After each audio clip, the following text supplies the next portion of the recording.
Hi, Mark Renshaw here, and we are going to break down Mark Cavendish's 32nd stage victory in the Tour de France. Here, 2.2 kilometres to go, we can see De Koning Quickstep in great position. Still got three riders in front of Cavendish. Now, Julian Alaphilippe, Ballerini, Morkov and Cav. We can see here that great position. We know we've got a corner coming up at 1.6 kilometres to go. So they've used up this DSM rider. They're just biding a bit of time. We can see the speeds dropping as we're getting Mathieu van der Poel and a whole wave of riders coming up on the right hand side of the bunch. Best way to tell that the speed's dropping is that these guys are able to move. Now, Julian Alaphilippe showing his experience. He's just biding his time to pass the DSM rider. All looking over their shoulders, checking who's coming. We've got a couple of waves, DSM and Trek coming. So on the left hand side, turning into the right final straight. Always a tricky situation. You can see Cav, the experience. He's giving a little bit of space there. He's coming in tight on the right. This is preventing anyone from coming up the inside. Drifts back out to the left, back onto the wheel of Morkov. And here we start to go uphill. 3-4% slightly uphill. Now Cav knows this finish extremely well. He's already won there twice. So 1.6 kilometres straight all the way to the finish. Julian Alaphilippe on the front. And he's just biding his time. He's let the speed drop down a little bit and he's keeping it on the barrier. Best place to be, left hand side. You can only get past on one side. So here we can see Van der Poel start to move up. We've got three Trek riders in a row here. All the trains starting to form. Now he's looking over his shoulder.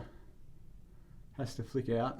Now, for me, this is the rider of the day, Ballerini. 1.4 kilometres to go, and he's already on the front. We can just see what kind of turn he does today. Julian Alaphilippe, good experience. He's just drifting back slowly through the guys. That's just putting a little bit of pressure on anyone that's in the wheels. Van der Poel looking for his teammates. They've just lost his wheel in the turn. Mark Cavendish sitting pretty.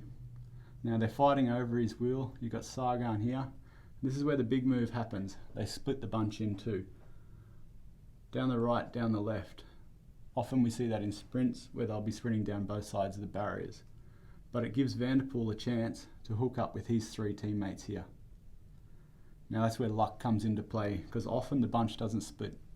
Then you've got nowhere to go and you can't find your teammates.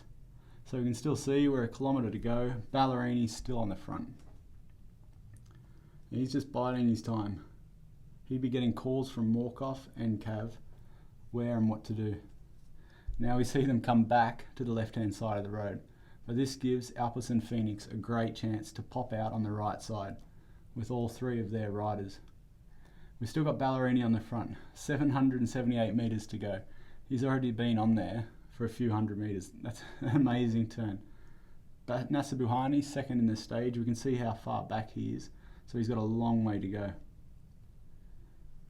That's where it starts. Alpes and Phoenix started their sprint already 736 metres to go. So they've got Merlier leading out Philipsen. So they're shaking it up. They're changing every day, trying to get some victories through all the guys. Cavendish still sitting pretty. What can we see? We can still see Ballerini on the front, 600 metres to go. That's an amazing turn by him.